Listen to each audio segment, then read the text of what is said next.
kila namna ambayo imeibuka kwa sasa kwa ajili ya kuboresha teknolojia zinajaribu kusovu au kupunguza vile ambavyo vilikuwa vinaonekana ni matatizo. Hayo yanaitwa mabadiliko, na kulingana na hayo, kila wakati utaendelea kuwa na changamoto tofauti tofauti. Maisha ya mwanadamu kwa kadiri yanavyozidi kwenda yamejengwa hasa katika vitu vikubwa viwili. Kitu cha kwanza ni mawazo, kitu cha pili ni hisia. Mzunguko wote tunaouona ni vile ambavyo tunafikiri, ni vile ambavyo tunahisi. Katika hilo mtaalamu mmoja aliwahi kutoa mambo matano ili kupunguza na kurahisisha mwendo wa maisha. Akasema kitu cha kwanza, kama swali ambalo lizingatiwe katika maisha ya mwanadamu, moja, anatakiwa ajiulize, mimi ni nani?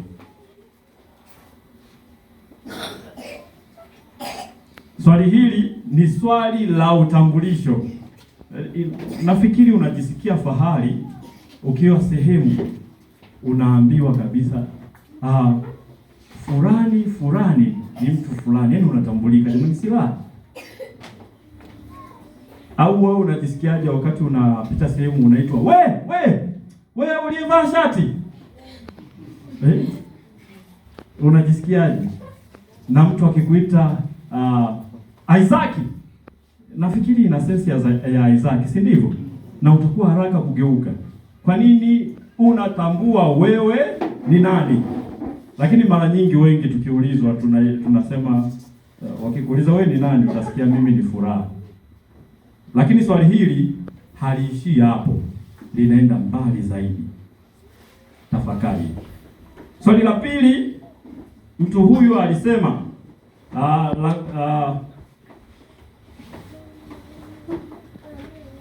wapi nimetoka?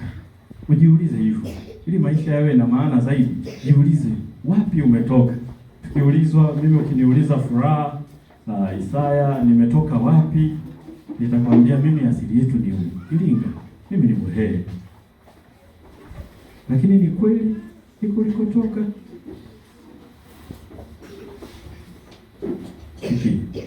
Swali la tatu akauliza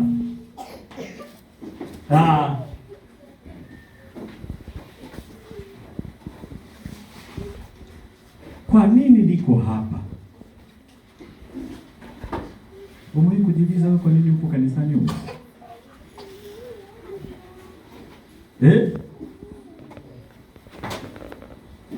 Jiulize, kwa nini uko hapa? Swali hili ni swali ambalo linadai wewe, na tunasema purpose yako. Purpose ni nini?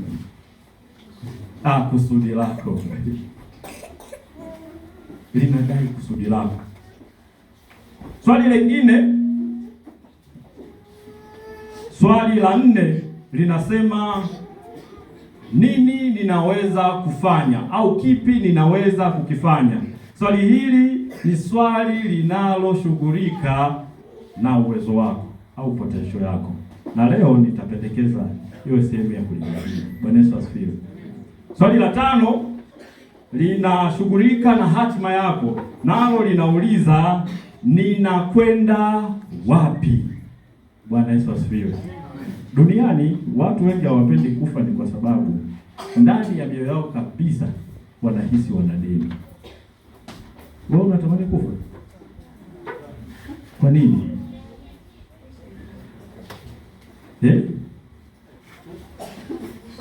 Ndani kabisa. Kwa sababu una deni. Asante. Ndani kabisa ya mioyo ya mwanadamu wanahisi kuna kitu sijafanya. Wakati fulani huenda hata yanatokea, umetokea msiba, lakini mtu analalamika, sijui yeye itakuwaje. Anapiga picha, kifo kinamkumbusha kwamba huenda na mimi kuna kitu sijakifanya, sijui itakuwa vipi. Wanangu watakuwaje? Sijui nini sijafanya, sijui hichi sijafanya. Inaonekana kama shida. Ndani ya moyo kabisa unasema kuna deni. na kadiri utakapokuwa ukiendelea kujiuliza kuhusu hayo maswali, itakupa urahisi wewe kuanza kujua ni nini ambacho unatakiwa kufanya, na hatimaye utakufa ukiwa empty kabisa, yaani kabisa wazi kabisa, huna deni moyoni mwako. Na hili analithibitisha Paulo alipokuwa anasema, mwendo nimeumaliza, imani. Jamani, si alikuwa anakufa kwa raha kabisa, haoni kitu kilichobaki kwa kuwa amefanya, lakini hana umri mkubwa sana, ila amemaliza. Una wajibu wa kufanya.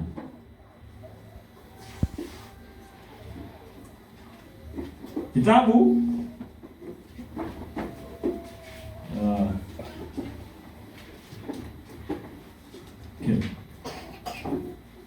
kitabu cha kanuni ya kanisa au mwongozo wa kanisa la Waadventista wa Sabato, kile cha Kiingereza, ukurasa wa 70, kinaandika maneno haya kutoka kwenye maelezo ya imani za msingi za kanisa za kanisa la Waadventista wa Sabato, ule msingi unaosema asili ya mwanadamu. Inasema hivi: man and woman were made in image of God, with individual the power and freedom to think and to do. Through created free being, each an indivisible unity, mind and spirit depend upon God for life and breath and all this. Anasema mwanamume na mwanamke waliumbwa kwa sura ya Mungu au taswira ya Mungu. Tutumie neno taswira. Taswira ya Mungu. Mmoja au mtu mwenyewe alivyoumbwa alikuwa na nguvu na uhuru wa kufikiri na kufanya. Lakini pia anaendelea anasema, through created free being, each is an indivisible unit, mind and spirit. Yaani kwa kupitia hivyo alivyoumbwa kama kiumbe huru, yeye ana vitu visivyoonekana ambazo ni mind and spirit, yaani fikra sijui au akili tuite, pamoja na roho. Bwana Yesu asifiwe.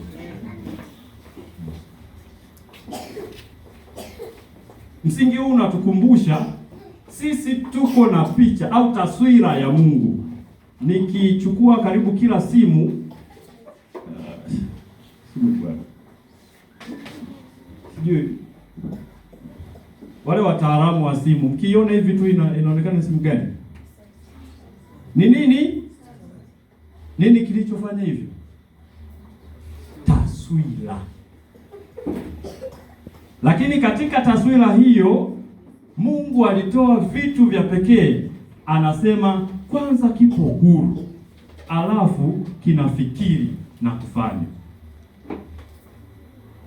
Tena vimefungwa vyote kwa pamoja, roho na akili. Bwana ni mwema. Jamani, nawaacha au tuko pamoja? Kwa kuthibitisha hilo, katika usomaji wangu nimejikuta naelewa vitu tofauti vilivyo sukumwa na kuwepo kwa akili pamoja na roho. Ni kweli havionekani, lakini kuna vitu tunaviona kwa sababu ya matukio haya. Naomba watu wanne wasogeane.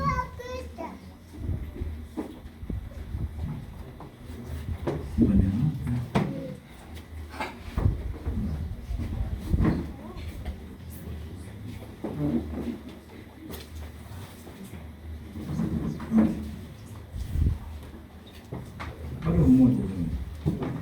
Okay. Mwanadamu aliyeumbwa mwenye akili pamoja na roho vilivyofungwa pamoja, sasa vinaonekana katika mtazamo huu. Nisikilize, huyu ni mwanadamu, yaani ashumu wewe mimi hapa niliposimama. Dada, nakuomba kwanza njoo ukae hapa.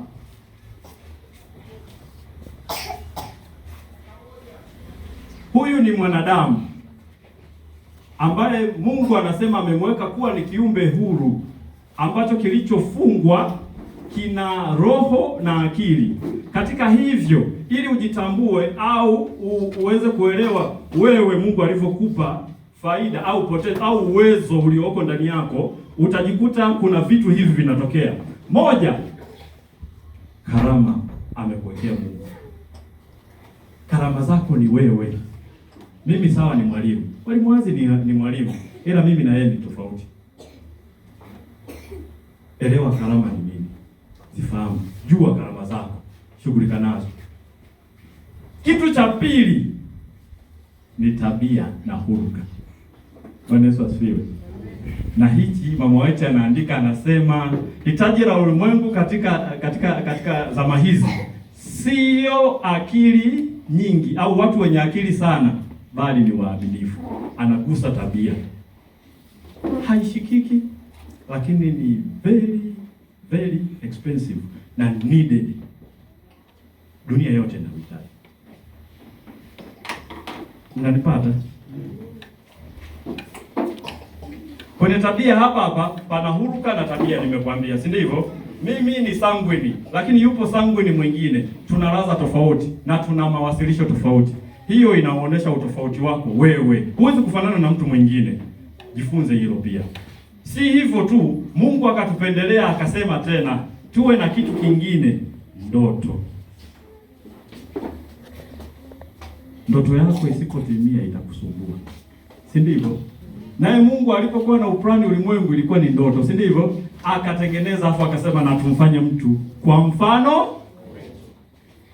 Alikuwa anaona kabisa kuna tatizo lile pale katikati, lakini ni ndoto ya kwake afanye. We are created by the image of God. Ni Mungu ana ndoto. Kwa hiyo usipuuze ndoto zako. Huyu wa mwisho tumuite ni kipaji. Nini? Kipaji chako hivyo ulivyo. Jamani, hivi vitu vinashikika. Tukirudi kwenye sentence yetu, mtu ametengenezwa ni kiumbe huru kilichofungwa pamoja kwenye mind and spirit. Si ni sawa? Hivi navyo havishikiki. Niwaambie siri nyingine. Vilivyo havionekani ni halisi kuliko vinavyoonekana.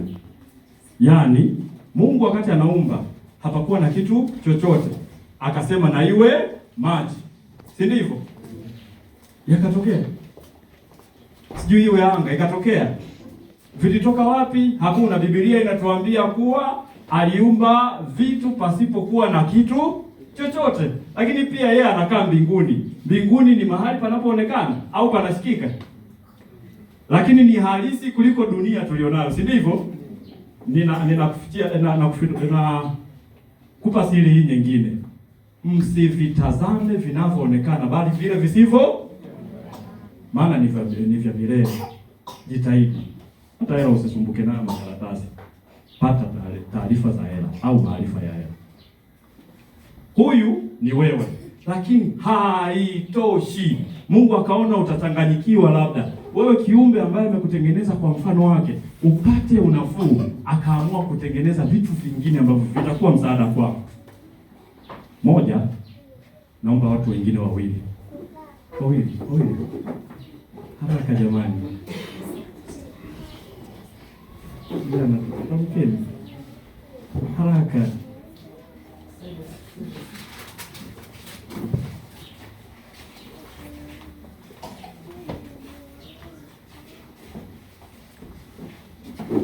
Hawa wawili Mungu amepiga hatua nyingine ili ikurahisishie wewe upate kuelewa uwezo aliouweka ndani yako. Siku ukisema nimeumbwa kwa jinsi ya ajabu na kutisha, unafikiria upana huu. Sikia. Hii tuite ni vision, maono, si ndivyo? Kile ambacho kinaweza kukuona, anyway, maono ni kile ambacho unaona kwa baadaye, au ni kafursa fulani unakasikilizia kwa baadaye. Pengine watu wanaona ni changamoto, lakini wewe unaona kuna kitu fulani kipo pale. Maono yakiwa kwako hayataondoka kirahisi. Na hii ni tabia ya mwanadamu pia, nayo Mungu ametulisisha, inaonesha asili yetu. Kwa akikwambia wewe ni nani? Wewe ni mtoto wa Mungu. Bwana Yesu asifiwe. Tena uzao wa kifalme. Kitu cha pili ambacho amekuwekea ili usisumbuke ni plani au mipango. Mungu mwenyewe amekuwa akitangaza, hata fungu letu kuu linasema nitangazae mwisho wakati wa nini? Hau alipanga.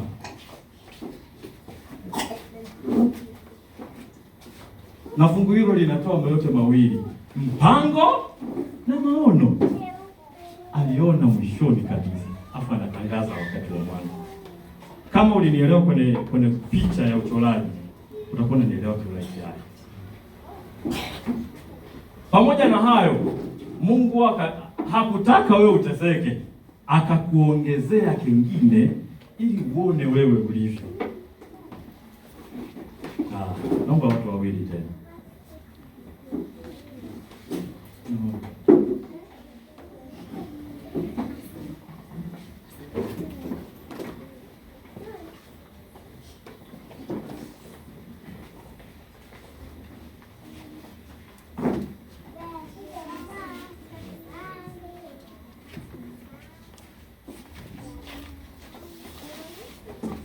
Huyu akamwita muda na huyu akamwita kazi. Muda Mungu aliweka kwa ajili ya kuweka mipaka, ni kukuonesha wewe ulivyo. Ndio maana fungu la Daudi linasema utufundishe kuhesabu siku. Ameutaja ni muda utakao kuwepo wewe, na anataja tena miaka ya mwanadamu ni nini? Ni 70. Tena nayo imejaa uchungu ndani. Ni nini? Muda ni kipengele kilichowekwa na Mungu kwa ajili ya kutuonesha mpaka wetu, na inatukumbusha kile ambacho Mungu amekusudia katika ufalme wa Mungu. Wanafahamu hili, life is designed to function by law. Bila sheria hakuna kinachoenda, ni sheria. Bwana Yesu asifiwe. Na sisi tunakiri hilo. Mungu ni Mungu wa sheria, ndio maana alitoa amri 10, si ndivyo? Sasa muda uliwekwa hivyo, ndio maana anasema kwenye Mhubiri 3 mstari wa kwanza anasema kila jambo na wakati. Ni limitation hiyo, amekukumbusha kila kitu kinatokea na kinaondoka. Kwa sababu gani? Aliweka sheria, aliweka muda, na vyote anaviongoza yeye. Lakini hakuishia hapo, aliweka kazi. Hii alisema show yourself, express yourself. Mmesikia mafungu mengi yakiongea, hata Zaburi amekuwa anasema kazi zako zinaonesha utukufu. Wamesoma pia kwa mwalimu pale alitukumbusha fungu, anasema kizazi hata kizazi kitasifu matendo. Matendo si ni kazi jamani? Vile visivyokuwa vinaonekana vyote sasa vimefungwa, vinaonekana kwenye matendo, ambayo ni nini? Ni kazi. Kazi ni kujionyesha wewe ulivyo. Hapo inakuwa jembe limemkuta mkulima. Bwana Yesu asifiwe.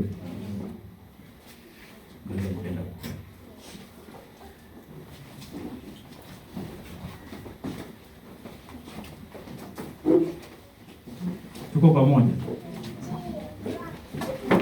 Naomba tusome kitabu cha Waefeso 3:10.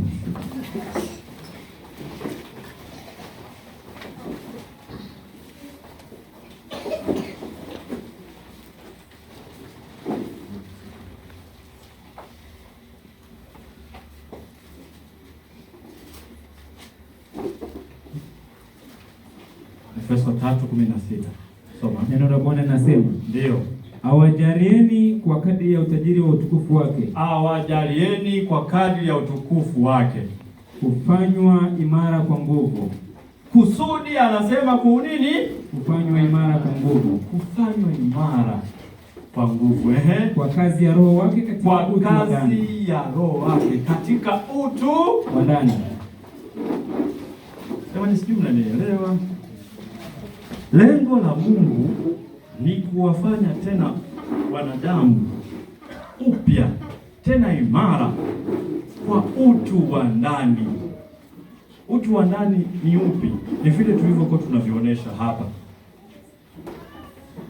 Karama yako Mungu anatamani kuiboresha, kuitengeneza na kuinoa ifae. Tabia yako Mungu anatamani aitengeneze na kuinoa ifanye nini? Ifae. Kipaji chako Mungu anatamani kukitumia kivute watu, anatamani kukinoa. Mungu anatamani usangweni wako uwe sehemu ya kuleta faraja kwa watu. Anataka kututengeneza tuwe silaha tena. Tunakiri kama kanisa la Waadventista wa Sabato, Yesu alitufia kurejesha upya utu au taswira iliyo ndani yetu. Bwana Yesu asifiwe.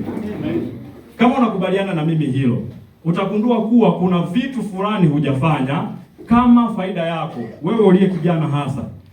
Tangulia kujua vile ambavyo Mungu ameweka kwako, una wajibu mkubwa sana wa kuufanya. Lakini huenda umetumika kwengine, huenda umefanya vitu vingine vingi visivyokuwa na msingi labda, au vina msingi, niseme hivi, vina msingi. Lakini katika msingi hiyo kuna pande mbili, aidha ni kwa shetani au ni kwa Mungu. Tunawafahamu baadhi ya wanamuziki wakubwa. Kwa mfano yule anatangulia anasema, "Iyo, ni nani? Alikiba." Ana uwezo wa kuimba vizuri. Niliwahi kukutana na mtaalamu mmoja wa muziki, anasema kale anakosema "iyo" inaitwa ni tena ya kiasi cha juu. Yaani ile sauti ya tatu iliyo qualified kabisa, tena ni ya kiwango. Lakini yuko wapi? Na yule mwingine anasema ama Simba na Masimba Dangote. Nani huyo? Ni kijana. Bado kijana kabisa, lakini kwa umri wake amezunguka na kufanya ulimwengu utambue. Ameshika bendera ya Tanzania, anazunguka huku na huku, huku na huku. Akisimama anaonesha mvuto wake mkubwa ambao anaweza kuufanya, na watu wameiga sana vitu vyake. Ametengeneza vitu vikubwa sana, ametangaza na kutangaza kwa sababu ya mvuto alionao. Kile kilicho ndani yake ambacho Mungu alikuwa amekiweka kinafanya kazi upande wa pili. Ndio maana nilikwambia pesa sio. Kwani anatumia ni pesa au anajitumia yeye? Ukipoteza utu wako utalaumu sana.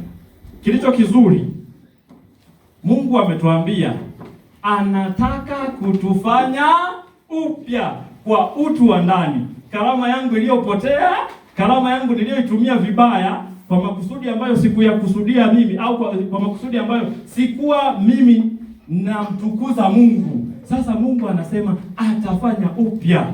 Yaani kama wewe ni sangwini wa kiwango kile cha juu. Unajua masangwini wapo hivi. Akifika sehemu tu anazoeleka haraka. Akiongea chochote tu anaweza akachekesha haraka sana.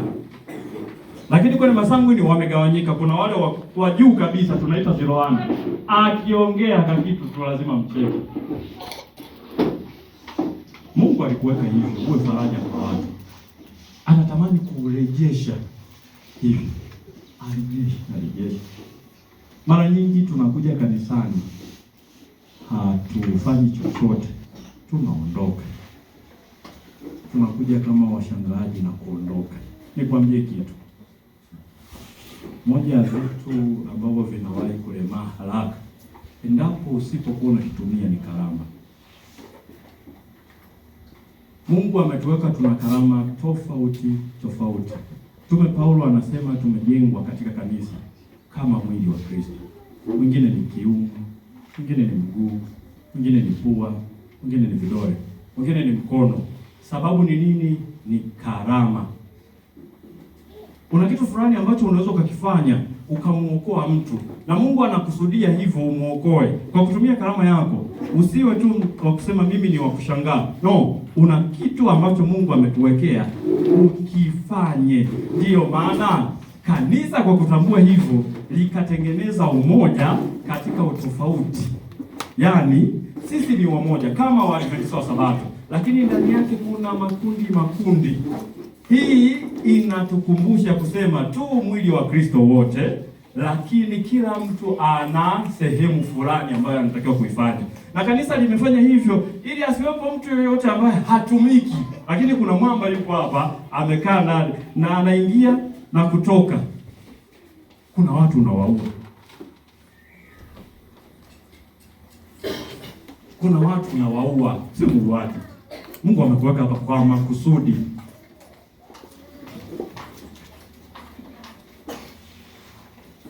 Kanisa la Waadventista wa Sabato nalipenda sana hapa. Baada ya kugundua hili, nimejitahidi kuchambua na kuwaweka watu na kuwatengeneza kama ilivyo kusudi la Mungu. Ipo idara ya vijana kwa ajili ya wewe utengenezwe. Wamefunua na kuweka mipango mingi ya kukushepu na kutengeneza lifestyle mpya ambayo itakuwa yenye manufaa kwako. Na Mungu ameendelea kuwaangazia watu wakitumwa na kwenda sehemu mbalimbali kwa kujitolea na kwa nguvu, tena mbali wakati mwingine kufanya matendo magumu na yenye shida pengine, lakini bado wanataka kufanya kitu kwa ajili ya kupata utu wako urejeshwe. Shetani ukimpa utu wako atauharibu kabisa. Jamani, mnamfahamu mwanamuziki mmoja alikuwa maarufu sana, Michael Jackson, si ndivyo? Alikuwa maarufu na kipaji kikubwa cha kuimba. Ameimba kweli kweli. Shetani alivyomjinga akaanza kumwambia wewe sura yako haijakaa vizuri, hasa pua. Anza kutengeneza. Akachonga wewe. Lakini haikufaa kitu. Hadi anakufa kwa kusumbuka. Kwa nini? Mungu amesema. Kuna mwanamuziki mmoja naye alikuwa ni wanamuita rapa nini, au wanaoimba kwa kusema yo na ni wafukaji wana hip hop. Kwa sababu ya uwezo wake na kijana amefanya mengi, alijikuta mwilini mwake kachora kila sehemu tatu. Mwisho anaramika kwa magonjwa. Anaitwa Lil Wayne. Jamani, sijui mnanielewa. Sikia kitabu cha Isaya kinavyosema. Isaya 46 mstari wa 10 inasema, nitangazaye mwisho tangu mwanzo. Kiswahili kinasema nitangazaye, si ndivyo? Kiingereza kinatumia neno declaration, na neno declaration limewekwa kwa sehemu za ufalme. Mungu kwa sababu ni mfalme anatumia neno declaration ili tumuelewe zaidi. Kile ambacho mfalme anakisema kinageuka kuwa sheria. Bwana Yesu asifiwe. Kwa hivyo anaposema nitangazae mwanzo, nitangazae mwisho wakati wa mwanzo, anamaanisha sasa sheria yake inakuwa wazi wakati wa nini? Wa mwanzo. Yeye kwake pameisha, lakini kwetu ni nini? Ni mwanzo. Na anatutangazia ili tusipotee. Kwa nini? Kwa sababu maisha aliyoyatengeneza ni yeye, na ameyafanya yawe functionable kwa sheria, yafanye kazi kwa sheria. Sasa anasema ninatangaza ya mwisho wakati wa mwanzo. Anatangaza nini? Anasema hivi,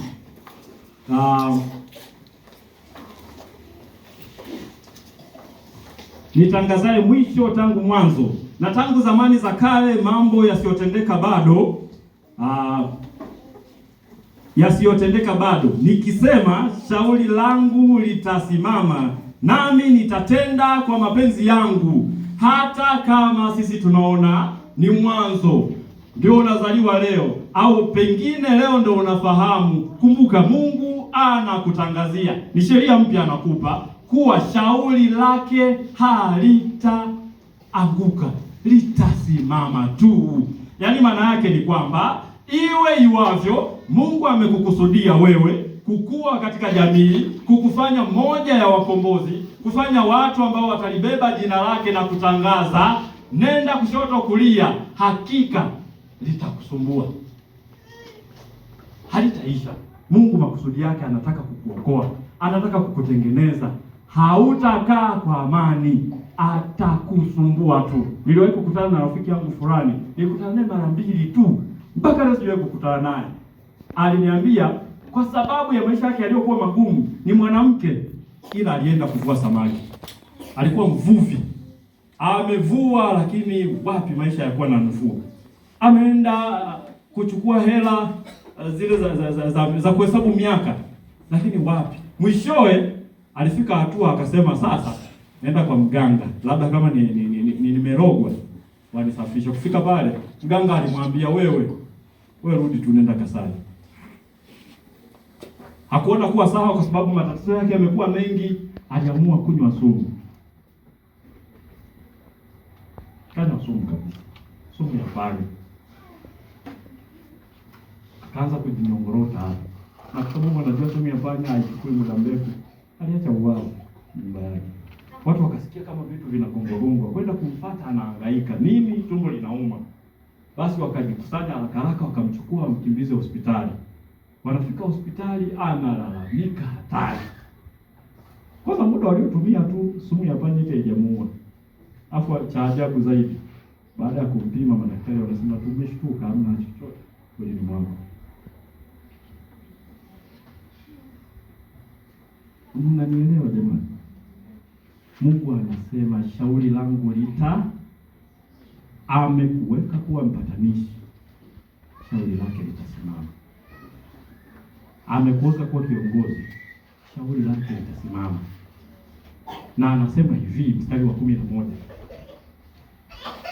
Mstari wa 11 anasema,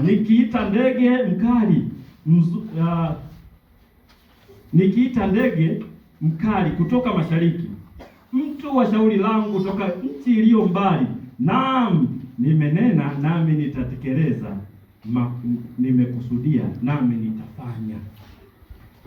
Yaani anasema kwa uwezo wake, ndege hata walio mbali mashariki anaweza kuwaita wakati. Tena anasema mtu wa shauri lake, hata angekuwa mbali kiasi gani, hata tungemuona kwamba nini mwovu kuliko, hata tungefikiri labda hafai kabisa, yeye anasema anaweza kumuita. Ni kwa sababu ya shauri lake, na anasema ni makusudi yangu. Yaani Mungu amekusudia. Unaweza kufanya kitu kilicho nje na kile babako alichokusudia? Ni ngumu sana.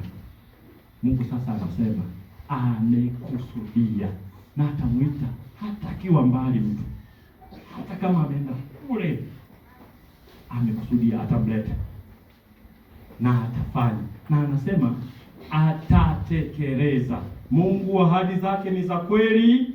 Hakika ametuita, hakika anataka kutufanya upya, na kwa sababu sisi ni watu wa shauri lake, kama Waadventista wa Sabato tumeitwa kuliinua jina lake na kutangaza ujumbe wa marejeo. Mungu atasimama na atatenda, atalitekeleza kusudi yake juu yetu. Ametutengeneza kama vile miti ilivyo. Mparachichi ni mparachichi tu, na lazima utoe matunda. Bwana Yesu asifiwe. Kwenda unasema mimi nimewahi kufanya makosa sana, au pengine sijui Mungu alikuwa na kusudi gani.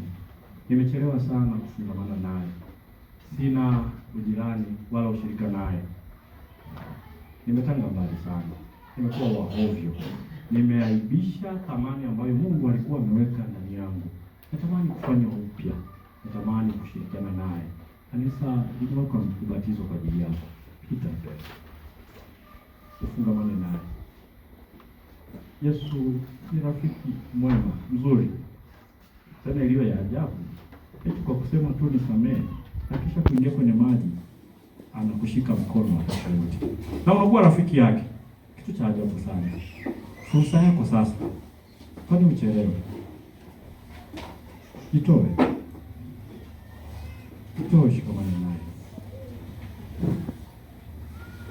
usiogope. Mungu ana makusudi mema na wewe, ameahidi hivyo, anatuandalia tumaini wakati wa siku zijazo. Hata tuache, atatushika. Fungamana naye. Kitendo cha ukubali tu kwake ni sherehe, tiketi moja kubwa ambayo utakuja kufurahi wakati ajapo. Hutajutia maisha yako. Utu wako ambao umepotea atauboresha na kung'arisha ukaonekana mzuri, wakati ambapo watu wakikuona watasema yes, yule ni mfariji. Watakapokuona tu watasema yes, huyu ni kiongozi kabisa, hatuna shaka. Huyu ni mwalimu. Ukipita mbele ya watoto wanatabasamu, wanafurahi, fulani amefanya. Wakati mwingine huenda ujui, lakini ukifika tu sehemu watu wanakufurahia. Ni kwa sababu Mungu anatamani kukutengeneza. Mungu anatamani kukuweka uwe miongoni mwa mabeba wake nuru, hata kuacha. Ubatizo uliopo ni kwa ajili yako. Mungu anakusudia hilo, anataka kufanya hivyo, na ni shauri lake. Usisite, itoe ubatizo. Wakati tunaendelea kufikiria na toa wito wa pili, unajihisi ndani ya moyo wako kuna mzigo unaweza kuufanya au ukafanya kwa ajili ya vijana ambao wanapotea, unaweza pita bila. Pengine unatamani kuwaombea sana vijana, kwa sababu kila kinachokuja kipo juu yao, sababu ulimwengu unawahitaji kuliko kawaida. Unatamani pia, ukiona vyema zaidi kiongozi mzee wa kanisa, karibu mbele hapo. Unapokea watu ambao wanatamani kusema mimi ndio sasa kusoma kozi. Dini langu nataka kulilipa kuangaikia vijana ambao wanateseka, hawana kwa kuelekea. Sasa nataka kuwaongoza njia. Vijana ambao wanapoteza utu wao iliyo thamani mbele ya Yesu. Sasa ninataka kuwashika mkono niwaonyeshe. Vijana unajua sio ubaya, ila ubaya unatokea kwa sababu hawajui waendako. Ndani mtu mzima, kwa nini usitoke? Kwa nini usijifunze? Kwa nini usiwasaidie watu waliinue jina lao juu? Unajua hakuna mtu ambaye amekuwa shujaa asipokuwa na mtu fulani nyuma. Nina ushahidi. Ben Carson kitabu chake cha Think Big anaandika, anasema yeye aliwahi kuwa na feli sana shuleni, lakini shukrani ni kwa mama yake. Alimwambia, mwanangu, walimu hawajajua kuwa wewe una akili kuliko kawaida. Ilikaa kichwani. Alifanya juhudi. Dunia inamfahamu kwa kuwa alifanya kitu cha tofauti. Aliweza kutenganisha vichwa vya watu wawili walioshikana kama mapacha. Kitendo ambacho ni kigumu kweli. Kutenganisha mishipa ya kichwa midogo kweli na kufanya kiumbe kitengane. Sio kazi ndogo kweli. Ni daktari bingwa mpaka leo. Kanisa linajivunia, Mungu anajivunia, lakini sababu ni mama yake. Niliwahi kusikia pia, sina msikitisho mkubwa, lakini wanasema Albert Einstein pia aliyemtia moyo na kuonesha hivyo yeye kuwa ni mwenye akili kuliko kawaida, ilikuwa ni mama yake. Pia alimwambia, mwanangu, una akili. Walikuwa hawajatambua tu, wewe jitahidi, utakuwa tofauti.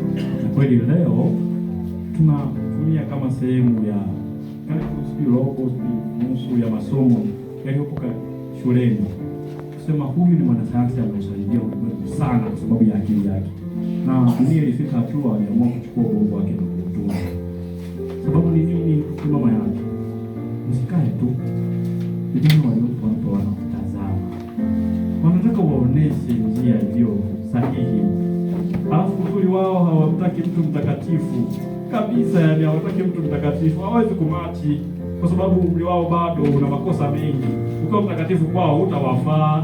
Wanataka uhalisi wako, kuwa wewe unakosea na unatamani kumwelekea Mungu, wanatamani kumpata mtu huyo, wewe uliye kweli, yaani wewe ambaye ni wahalisi. Wanatamani kukuona. Ninafahamu hiyo. Wakati fulani kuna muda napata machungu, sina wa kumweleza, lakini angekuwepo mtu ambaye ni mtu mzima, ambaye ni halisi, ninaweza kumfanya. Na ikitokea hivyo wakati fulani pia kuna watu ninawaamini, ninawafuata, naenda tu hapa kuomba nao, au nikifika tu nilie. Binadamu bwana hawaelewi kwamba ni kiumbe kimoja ambacho ni cha ajabu. Ni rafiki yangu Sambu ni kweli. Wakati fulani akijisikia kulia kwa sababu anatuamini, anakuja, mimi nataka kulia.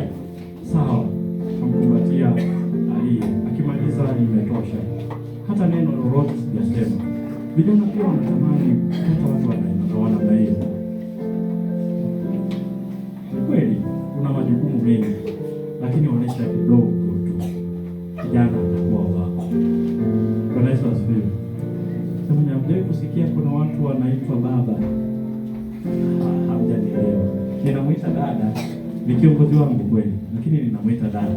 Sio kwa sababu tumezaliwa pamoja. No. Mimi ni Muhehe, yeye ni Mnyakyusa. Lakini cha ajabu ninamwita dada. Tena kabisa mzaliwa wa kwanza. Bila kwao ni last born. Ni first born kwa sababu alikubali kushika mkono wangu. Yesu asifiwe. Kwani usiwe wewe ukawa shujaa wa maisha ya mtu? Kwani usiwe wewe uonesha alama za Yesu mikononi mwake zilizopigwa msumari? Kwa nini usifanye hicho kitu? Kwa nini usijibu swali la kijana ambaye anateseka kwa ajili ya ndogo za fedha, kamwambia kuwa zitakuja, kwa sababu tunatafuta Mungu, wakati wake atakuweka. Kwani usiwe wewe? Kwani ni kusita? Na kama wewe ni kijana, ninakushauri nzuri chukua mapema, kwa sababu hakuna kitakachokusaidia zaidi ya maarifa huko duniani.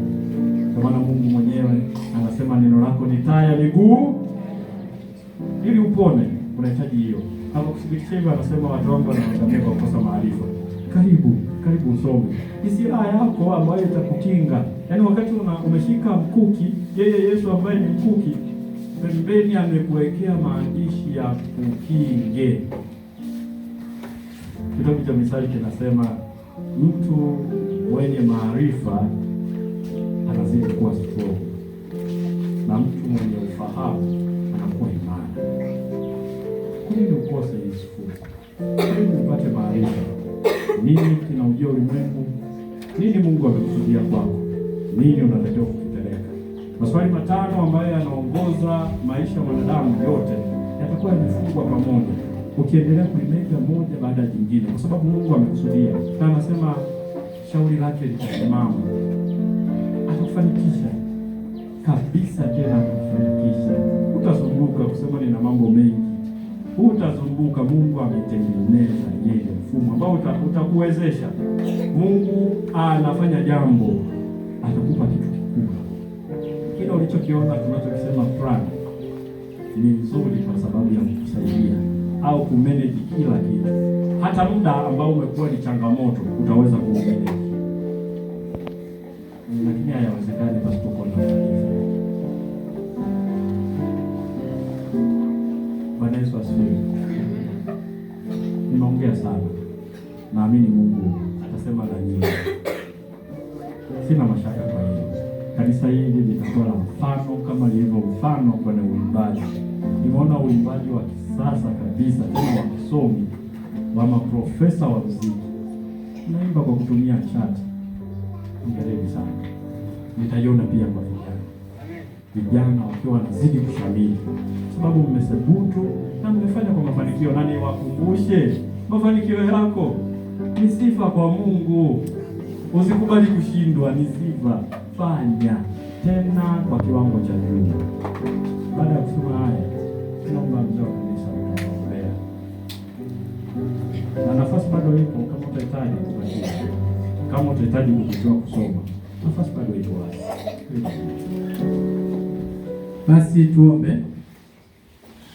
Baba mtakatifu, Mungu wa mbinguni, asante kwa ujumbe ambao umetupatia katika ibada ya mchana wa leo. Jina lako litukuzwe. Ujumbe uliotuwasilishia tusaidie kuuishi, na ukawe ni ujumbe uletao mabadiliko ya kweli katika maisha ya kila mmoja ambaye amehudhuria katika ibada ya leo. Na mbele yako na mbele zetu wamepita watumishi wako ambao wako tayari kutumika katika idara ya huduma za vijana, ili wawasaidie vijana kutoka walipo, ili wawafikishe ulipo wewe Kristo. Tunawakabidhi mikononi mwako, kawatie shime, wasonge mbele, wawainue vijana walioanguka, wakawatie moyo, waliochoka wakawape nguvu, na kupitia huduma yao katika kanisa letu la Iyela, idara ya vijana katika mwaka huu ikainuke na mafanikio yakawe makubwa, ili ya kwamba sifa na utukufu ziweze kukurudia wewe. Tunaamini Mungu wetu, maombi hayo umeyasikia na utayafanyia kazi sasa na mapenzi yako, maana tumeomba kupitia jina lenye nguvu la Yesu Kristo. Amina.